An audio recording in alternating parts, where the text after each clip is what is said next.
We would like to thank everyone all over the world for coming tonight or today. We believe that every alumni homecoming or gathering is momentous. A few weeks ago, I accepted this invitation from Miss Ava Acido.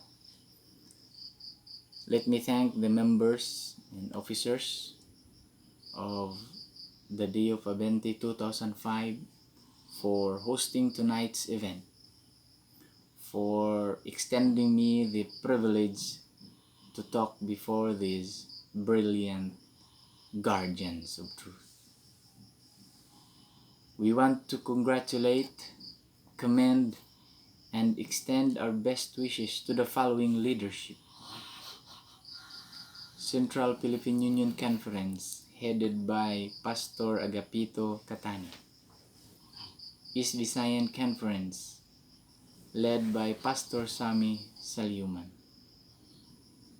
East Visayan Adventist Academy, led by Ma'am Charity Palarao and Ma'am Analiza Miranda. Allow me also to commend or appreciate our previous administrators, Pastor Emerson Luzion, Sir Jesse Piña Florida, and Sir Jesse Sumalpong. And my commendation also to East Visayan Adventist Academy Alumni Association, officers and members. Welcoming our alumni family back to EVAA is a highlight. Mark Ishikawa, the Vice President of Pacific Union College, says, "It's such a blessing to see old friends and make new ones." Team McGraw, we all take different paths in life, but no matter where we go, we take a little of each other everywhere.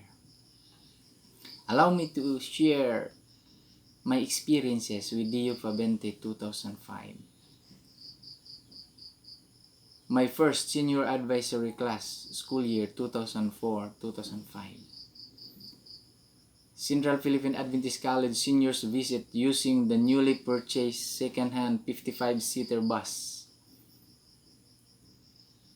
Moving bulk of soil due to landslides at the back of the chapel. Playing different games at the covered gym. Swimming at the Casado. Camping at Caray along the river. The bell pepper garden at the back of the administration building. The Math and Science Week demonstrations and little explosives. The Imperial Choral concerts in and outside of EVAA. The solemn worship activities and week of prayers. Early morning basketball, Pathfinder, and GA practices. The softball friendship game at Notre Dame Aboyog. The academic activities in and out the classroom. The social services outside EVAA.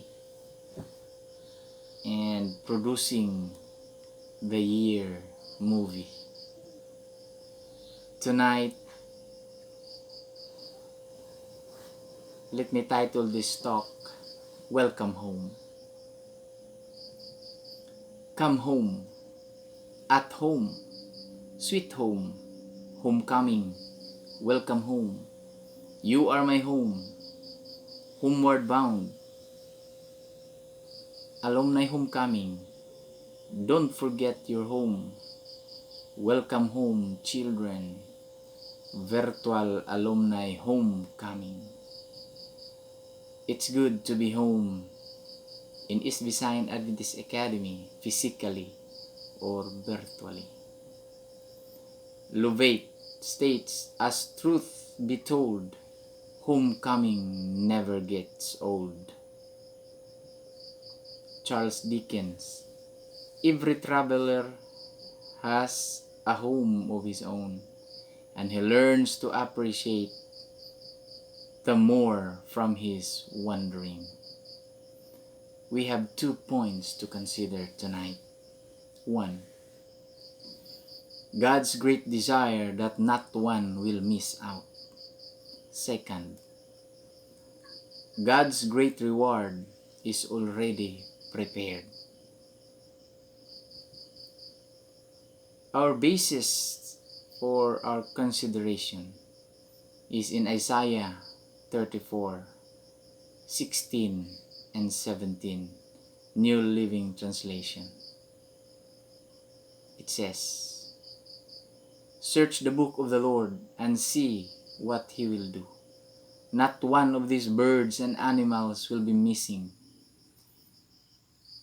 and none will lack a mate, for the Lord has promised this. His Spirit will make it all come true." 17. "He has surveyed and divided the land and deeded it over those creatures. They will possess it forever, from generation to generation."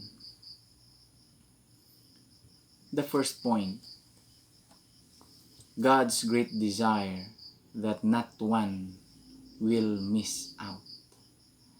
God's great desire that all the members of East Visayan Adventist Academy Alumni Association will be included in that grand reunion in heaven. How can it be? Verse 16 said, "The Lord has promised this." The song says, Jesus never fails. Second, how can it be that not one will miss out? His Spirit will make it come true. Verse 16 again. Zechariah 4:6, "Not by might nor by power, but by my Spirit, saith the Lord." Ephesians 4:30, "And grieve not the Holy Spirit of God, whereby ye are sealed unto the day of redemption." 1 John 5:6, "Because the Spirit is truth." God's Spirit is truth. EVAA is guardian of truth. The spiritual disciplines acquired at EVAA should always be our lifestyle. The second point, God's great reward is already prepared. The venue for our grand ultimate homecoming is already surveyed, allocated, and deeded. Second, the ownership is forever, from generation to generation. That's in verse 17. And what is the mode of meeting? Revelation 22:4, "And they shall see his face, and his name shall be in their foreheads." No more virtual homecoming. Wintley Phipps said, "Since his ascension, Jesus has been planning a welcome home for every prodigal whose character has been transformed by the blood of the Lamb." Let's recall the points tonight. 1. God's great desire that not one will miss out. 2. God's great reward is already prepared.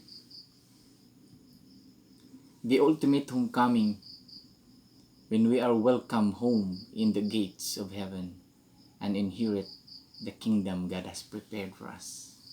We believe The true greatness of EVA is not determined by its ability to produce scientists, doctors, lawyers, engineers, theologians, teachers, etc. The true greatness of EVA is in the eyes of God is determined by its ability to produce men and women of Christ-like character. We feel confident tonight that this amazing turnout is great indication that our reunions will continue through the years and our institution will flourish with our continued support. John F. Kennedy. I think the success of any school can be measured by the contribution the alumni make to our national life. As we gather here tonight, let us renew our commitment to EVA Alumni Association and its purpose. We hope that these reunions will help draw us even closer together. Let us cherish this gathering and look forward to the next one.